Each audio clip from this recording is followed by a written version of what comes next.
Billionaire beaten in his own tower. Janitor who risked to save him. Do you know what a billionaire's scream sounds like? The man's voice was ice as he slammed Richard Hawthorne's head into the glass wall of his own empire. Blood trickled down, mixing with the city lights of New York, 78 floors below. His daughter's cries tore through the silence, a sound so small, yet louder than all the money in the world. Outside, thunder rolled. Inside, power was dying. And when a janitor heard that cry echo through the hall, she didn't know she was about to save the man whose father once saved hers. What would you have done in his place? Welcome to Emotional Echoes, a channel where emotions come alive, and every story leaves a lasting echo in your heart. Please subscribe to Emotional Echoes. Help us reach 1,000 subscribers so more souls can feel these stories. Stay with my video till the very end and let me know where you're watching from so I can see how far this story spreads. Now, let me tell you what really happened that night. The night power met kindness, and everything changed. Richard Hawthorne could barely raise his head. Every blow landed heavier than the last. Each breath ripped from his lungs like glass cutting air. His vision blurred. But one image stayed clear. His daughter. Sophie's voice cracked as she screamed for them to stop. Her small hands reaching toward him, trembling. He wanted to tell her to look away, to run.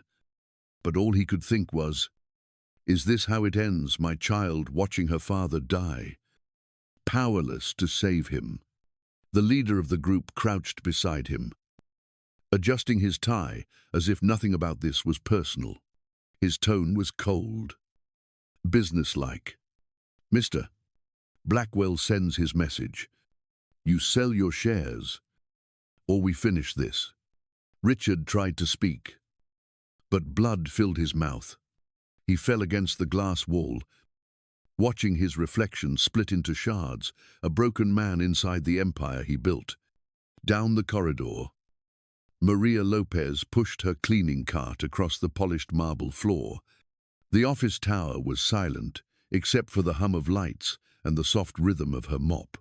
Then she heard it, a sound that didn't belong here, a child's scream, raw and desperate. She froze, her heart pounding, then ran toward it before her mind could catch up. The door at the end of the hall was slightly open. Maria pushed it wider and stopped. Inside, shouts, men in suits, a man beaten and bleeding on the floor, and a little girl crying so hard she could barely breathe. Maria's stomach twisted. She knew that look in the attacker's eyes, the same hollow rage she'd seen years ago when her father wore a uniform and she was too young to understand what war really meant. Sophie turned and saw her. Tears streaked down her cheeks. Her voice barely a whisper. They're killing my dad. The words hit Maria like a bullet. She didn't think. She grabbed the metal handle of her mop and stepped forward. One strike to the nearest man's shoulder, a crack of pain and surprise, then another to his ribs. The others turned in shock. Maria shouted for Sophie to come to her. The girl ran, stumbling, and Maria caught her mid-step. Another man lunged. Maria swung again, her movements fast and precise. Muscle memory from the years her father made her train, just in case. The man went down with a grunt. She grabbed Richard's arm, voice low but firm. Move. Now. They ran down the hallway as alarms blared. Sophie clung to Maria's neck, sobbing into her shoulder. Richard staggered beside them, his shirt soaked with blood. One hand pressed against his ribs. The red light from the emergency alarm flashed across their faces, turning them into ghosts, running through a corridor of glass. Maria didn't dare look back. She knew if she did, she might stop and stopping meant dying. The stairwell door came into view. She slammed it open, and they stumbled inside. The heavy door shut behind them with a metallic thud. For a second, there was only silence, the kind that hums in your ears when the world has gone too far. Maria adjusted her grip on Sophie, whispering that it would be all right. Though her voice shook, Richard leaned against the cold wall, staring at her, his face pale, his eyes dazed but searching. "Who are you?" he rasped. Maria didn't answer. She only tightened her hold on the little girl and said softly, "Not someone you'll forget." As they began descending the stairs, Richard's vision dimmed. His daughter's sobs echoed in the narrow shaft. He thought of his father's words, "Power means nothing if you can't protect what matters." He wondered if this was how men like him ended. Not in boardrooms or scandals, but on the floor, broken, while strangers carried the pieces of what they loved. The alarms screamed above them as they disappeared into the darkness below. Behind them, the shattered glass glimmered under the city lights, fragments of a life that had just fallen apart. Maria gripped the steering wheel, her knuckles white. The maintenance truck rattled against the wet road as rain hammered the windshield. In the back seat, Sophie cried softly, clutching her father's hand. Richard tried to stay upright, his breathing ragged, blood soaking through his torn shirt. His voice was hoarse when he finally spoke. "How did you fight like that? You're not just a janitor." Maria didn't look at him. Her eyes stayed on the road, the wipers barely keeping up with the downpour. "My father taught me, Sergeant Luis Lopez. He served with Colonel Hawthorne." "Your father?" Richard turned his head sharply, his confusion visible even through the pain. "My father." He searched her face, looking for something familiar. Maria's jaw tightened. "Afghanistan, Lang Chen Ling Si. My dad used to talk about a mission gone wrong. Said one man refused to leave him behind. Colonel Hawthorne. That name was sacred in our house." Richard's voice cracked. "He never told me. He never said he saved someone's life." Maria's grip on the wheel tightened again. "Soldiers don't brag about surviving. They just carry it." The truck bumped over a pothole, jolting Sophie awake. She whimpered, asking where they were going. Maria spoke gently, saying they were heading somewhere safe. Richard watched her in silence, his thoughts spiraling. The woman who saved his life tonight was the daughter of the man who saved his father's life decades ago. It felt unreal, like the universe had drawn a perfect, painful circle. Minutes later, they turned off the main road and into a narrow lane lined with trees. The rain had softened to a drizzle. Maria parked in front of a small wooden house, its paint faded but warm light glowing from the porch. She helped Richard out, her movements steady, despite the adrenaline still running through her veins. Inside, the house smelled faintly of pine and soap. It was simple, neat, lived in. Sophie curled up on the couch, finally falling asleep. Richard looked around the small room, his eyes landing on the wall above the table. A framed photo hung there. Two men in uniform, smiling under the desert sun. One of them was Colonel Hawthorne. The other wore a patch that read L. Lopez. Richard stepped closer, his throat tightening. "That's him," he whispered. "My father." Maria nodded, her voice low. "Yeah, that's my dad next to him. He never made it home from that mission. Said the colonel saved his team, but he stayed behind to cover them. They never found his body." Richard stared at the photo. The two men looked proud, fearless, unbreakable. He remembered seeing a similar photo once in his childhood home, but never asked about it. He had been too young, too distracted by the world. His father built afterward the empire that now seemed to be collapsing. He turned to Maria, his eyes heavy with something more than pain. "Your father gave his life so mine could live. I didn't even know his name until now." Maria crossed her arms, looking away for a moment. "My dad didn't want credit. He just wanted to believe he did something good before it was over. Maybe this is how it comes full circle." For a while, neither spoke. The only sound was the rain easing outside, tapping softly on the roof. Richard sank into a chair, exhausted, while Maria checked on Sophie. The little girl's breathing had evened out, her face peaceful for the first time that night. Maria brushed a strand of hair from her forehead, her expression softening. Richard watched her quietly. He was used to boardrooms, to people who calculated everything, but Maria didn't calculate. She acted, out of instinct, out of something his world had long forgotten. He said quietly, "I owe you everything." Maria shook her head. "You don't owe me. My dad said depths between soldiers never die.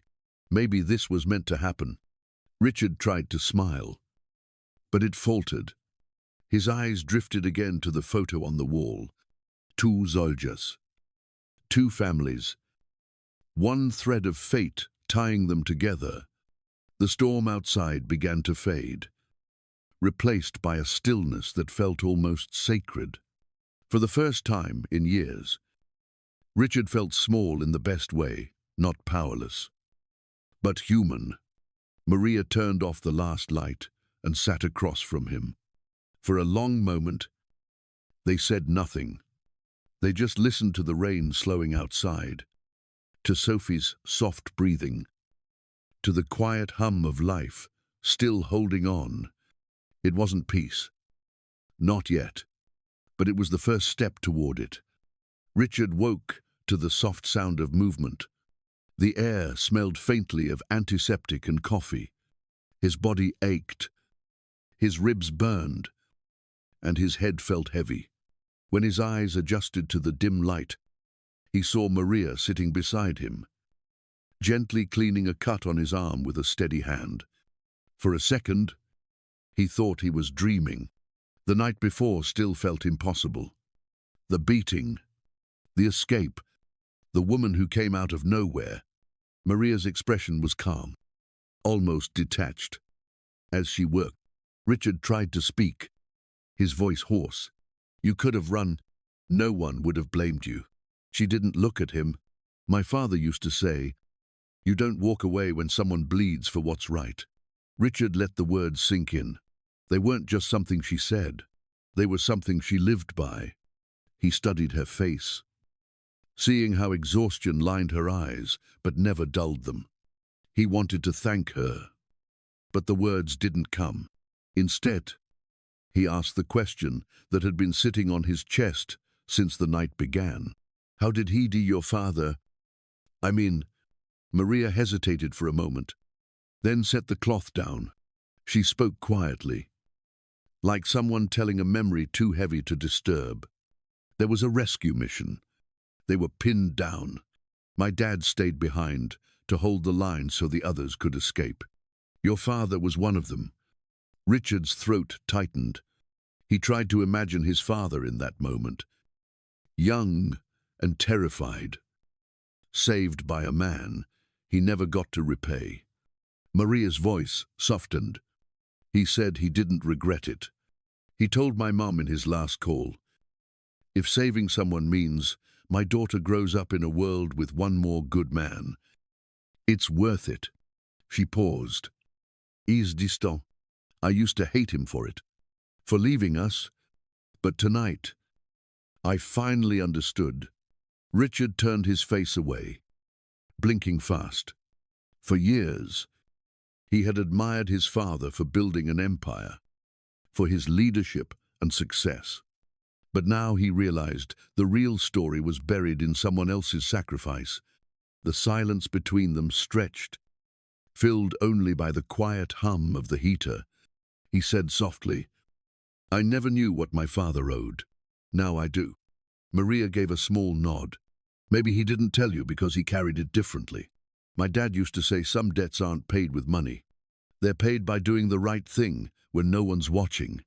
Richard let out a slow breath. "You sound like him." Maria smiled, faintly. "Maybe that's because I'm his daughter." The moment hung fragile between them, a quiet thread of understanding, pulling two lives together. In the corner of the room, Sophie stirred on the couch.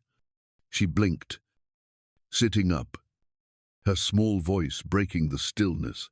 "Daddy, are you okay?" Richard turned to her, managing a tired smile. "I'm okay. Sweetheart, we're safe." Sophie looked at Maria. "Still uncertain."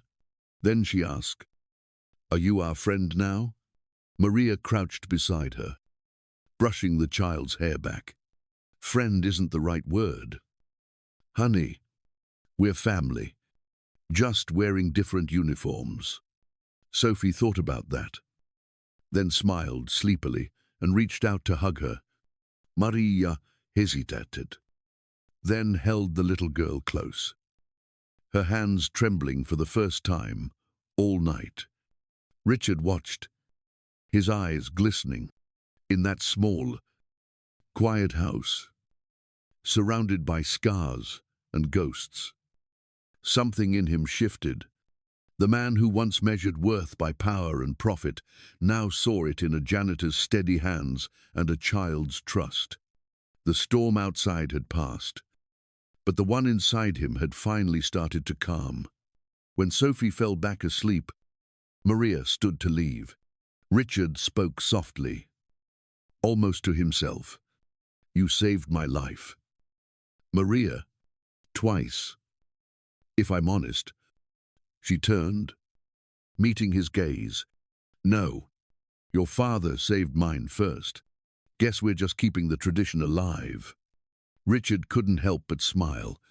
He lay back against the pillow, watching her move quietly through the room, her silhouette framed by the dim light. It was strange how peace could grow in the same night as violence, how strangers could become family, not through blood, but through choice. As Maria covered Sophie with a blanket and turned off the lamp, Richard whispered, "Thank you." She paused at the doorway, her voice barely above a breath. "My dad would have said, you'd have done the same." Then she left him alone with the quiet. Richard closed his eyes, feeling something warm and steady return to his chest, something he hadn't felt in years. Hope. Morning came with the grey light of a storm that refused to leave. Richard sat on the couch, his body stiff and pale, his arms still bandaged.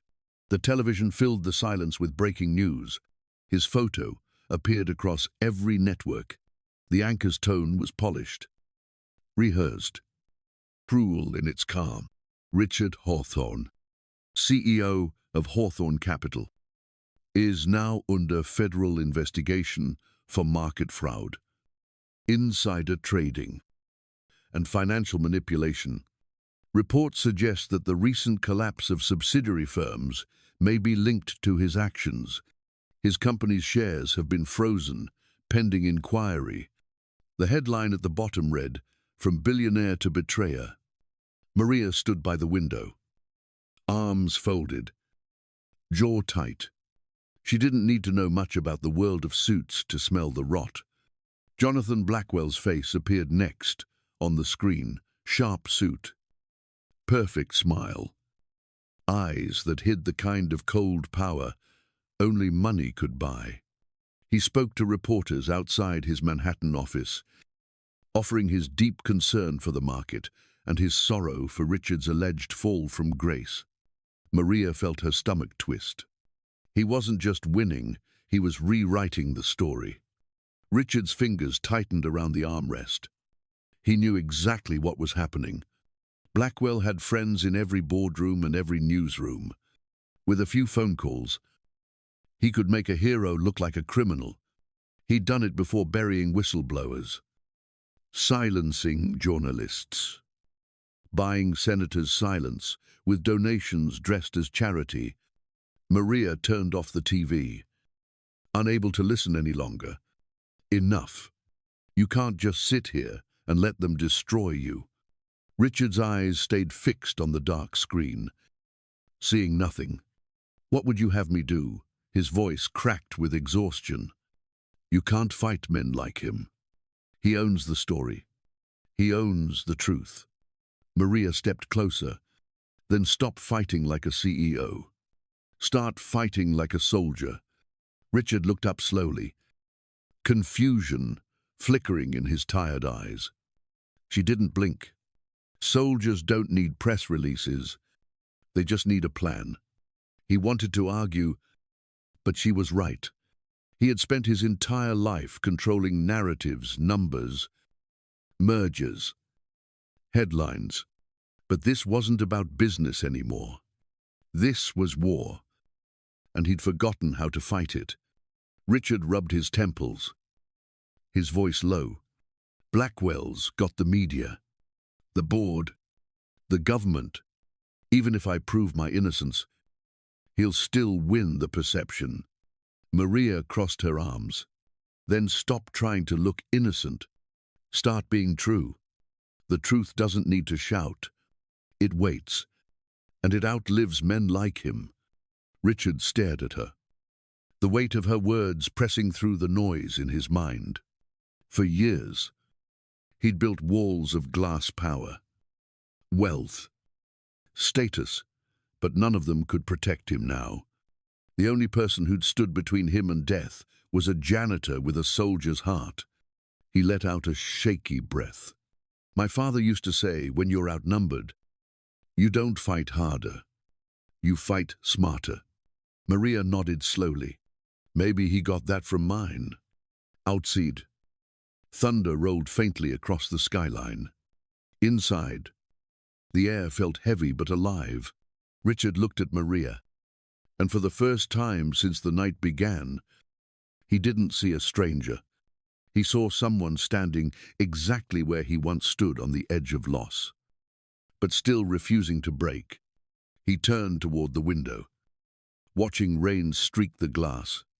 I've spent years building towers, he said quietly, but I never built anything that could keep me standing when it mattered. Maria's voice softened. Maybe you were building the wrong thing. He looked back at her, something steady in his eyes. Now, not pride, not anger. Just resolve.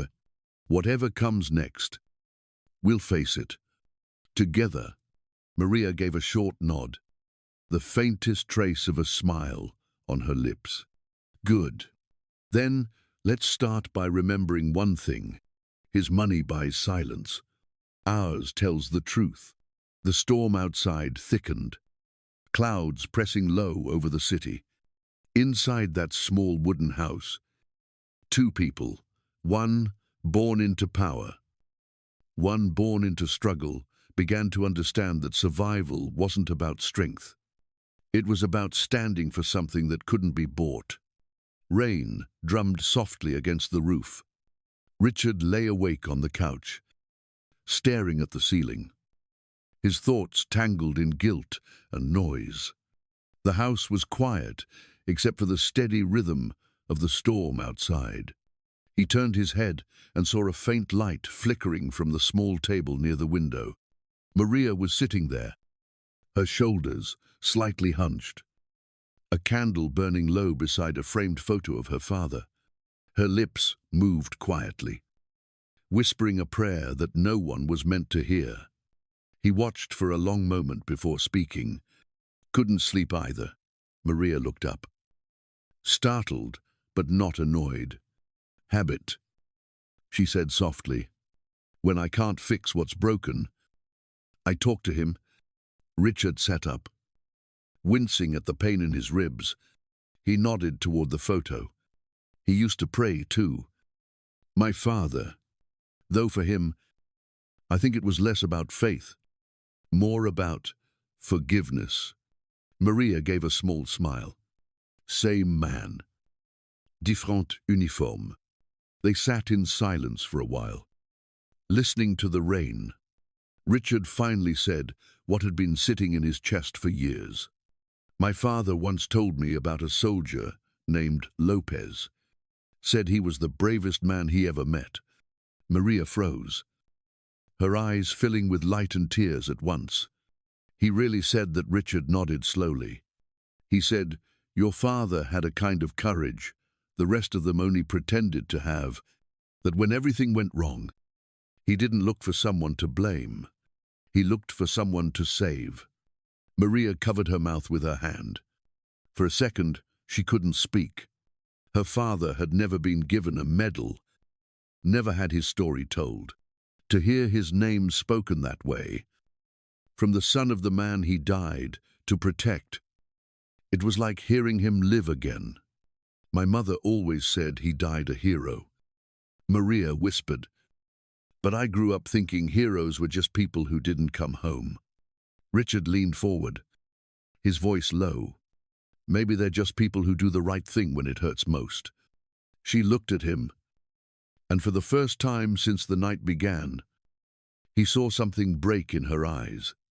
Not fear, not strength, just truth. Maria took a deep breath, her voice trembling. I've spent years cleaning other people's messes, offices, stories, homes of people who never even looked at me. Maybe I thought if I scrubbed hard enough, I could wash away what I felt when my dad never came back. The guilt, the anger.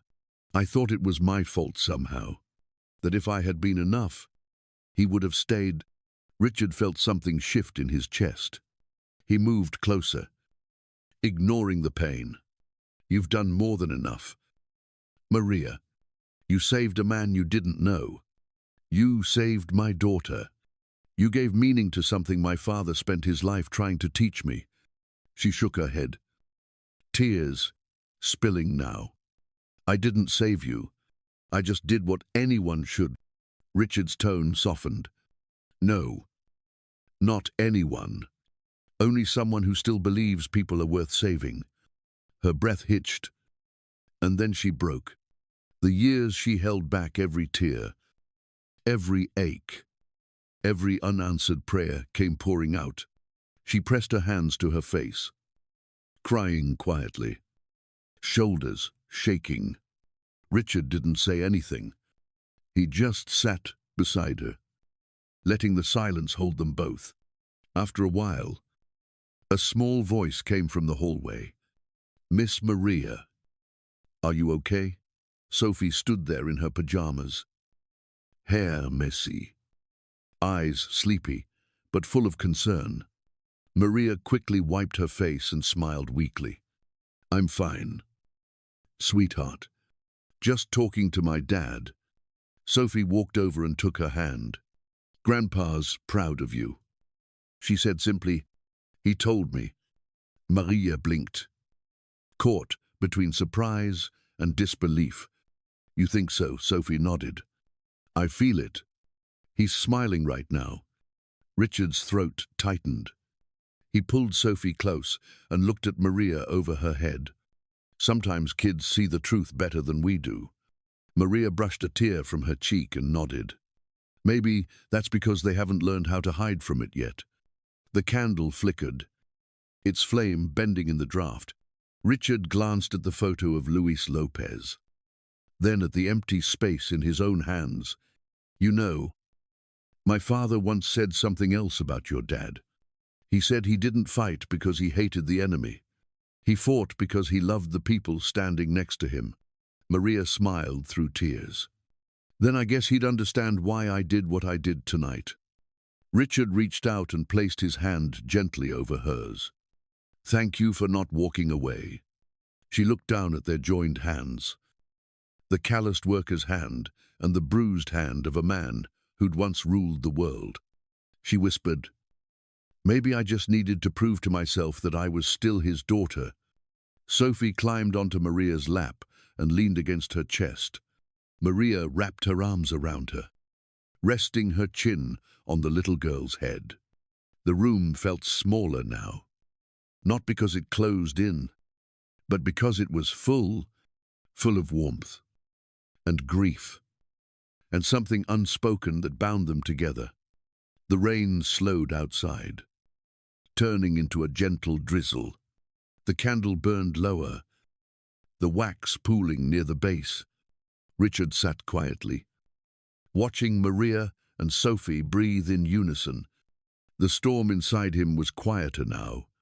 He wasn't sure what tomorrow would bring, whether the truth would ever clear his name, or if he'd lose everything he'd built.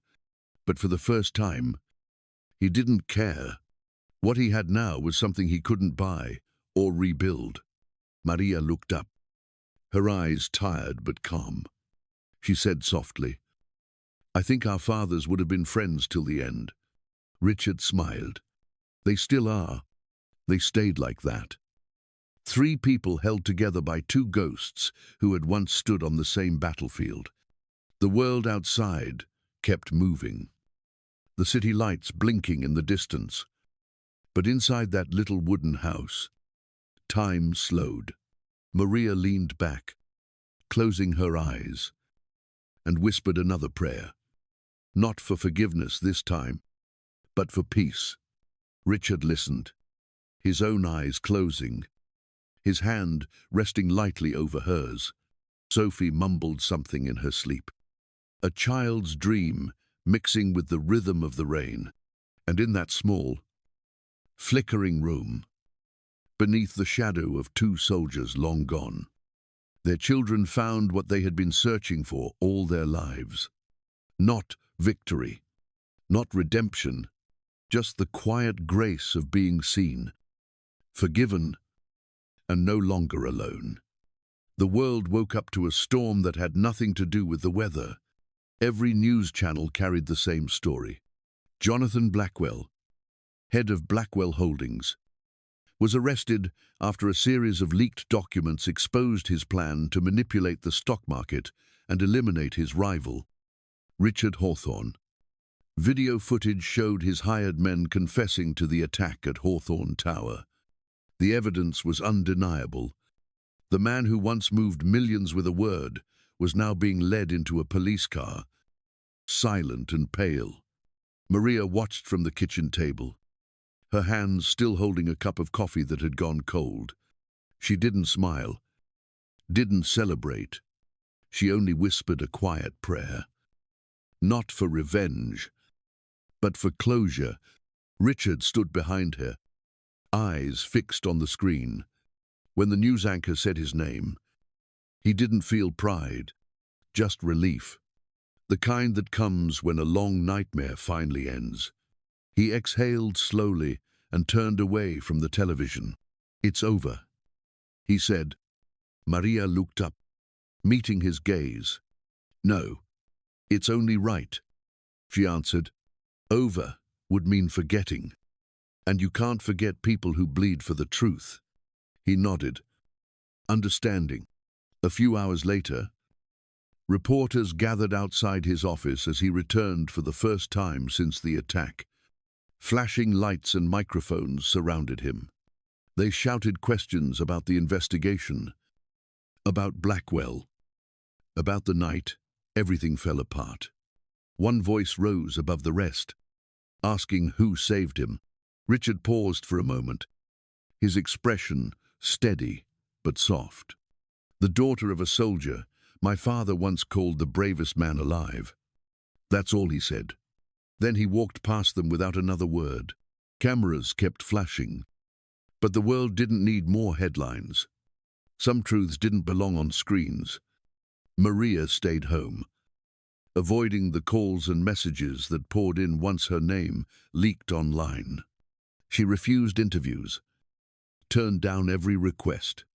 When a local journalist came to her door, she simply said she didn't want attention. "I don't need my face on TV. I just need peace." Richard respected that. He sent her a message that afternoon, "Thank you for giving me back something I didn't know I'd lost." She never replied, but he knew she read it. By evening, the city lights glowed against the wet streets. The storm had passed, leaving the air clean and quiet. Richard stood by the window of his office, looking at the skyline that once defined his worth. It looked different now, smaller somehow. He realized that power had never been about towers or numbers. It was about how much truth a man could carry and still stand tall. Behind him, Sophie ran into the room, holding a small drawing. It was 3 stick figures, her dad, and Maria, all holding hands under a bright yellow sun. Richard smiled and picked her up. "Maybe we'll visit her tomorrow," he said. Sophie nodded, eagerly. "Tell her Grandpa's watching," she whispered. Richard looked out the window one last time. The city didn't know what had happened inside that tower, or in a little wooden house at the edge of town. But he did, and that was enough.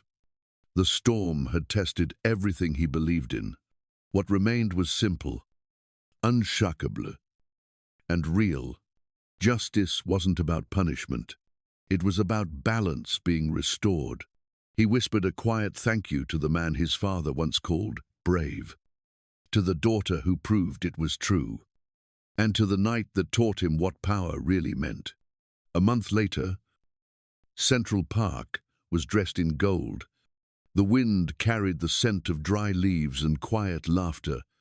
Sophie ran across the grass, chasing a red kite with a group of children, her laughter echoing like a song that didn't want to end. On a wooden bench nearby, Richard and Maria sat side by side. Wrapped in the calm that follows long storms, Richard held an envelope, its paper yellowed with age. He turned it in his hands before offering it to her. "My father wrote this years ago.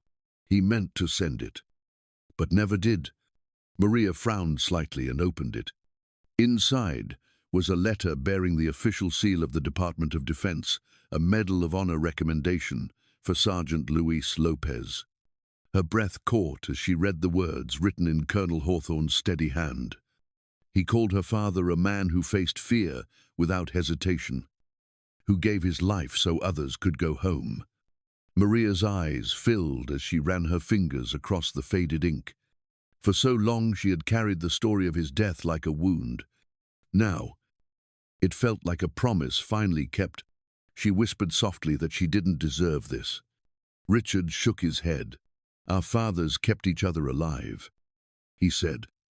"I think it's our turn now." The leaves rustled overhead as if the trees themselves were listening. Maria smiled through tears. Her father's face in the photo flashed in her mind, and for the first time, she didn't see loss. She saw peace. She folded the letter carefully and held it close to her heart. Sophie came running toward them, her hair full of leaves, her face glowing. She climbed onto Maria's lap without hesitation and giggled. "Daddy says you're part of the family now." Maria laughed softly, hugging her tight. "Only if you promise to keep your room cleaner than my floors." Sophie laughed louder, and Richard joined in, his eyes warm.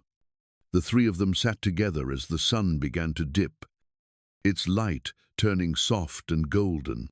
Around them, the world kept moving. But for a moment, everything felt still. Some stories didn't end with victories or losses. They ended with understanding, with love passed down like a medal no one could see, shining quietly in the hearts of those who remembered. From a night soaked in blood and fear to a sunrise filled with peace, their lives had come full circle. A janitor who once cleaned floors ended up cleaning the soul of a man who had lost his way. And a child, caught between power and pain, reminded them both what truly matters: love, honor, and compassion. Sometimes, the ones we overlook are the ones sent to save us. If this story touched you, Share your thoughts below. I'd love to hear how it made you feel. Don't forget to like, share, and subscribe to Emotional Echoes so more hearts can find healing through stories like this. Thanks for listening.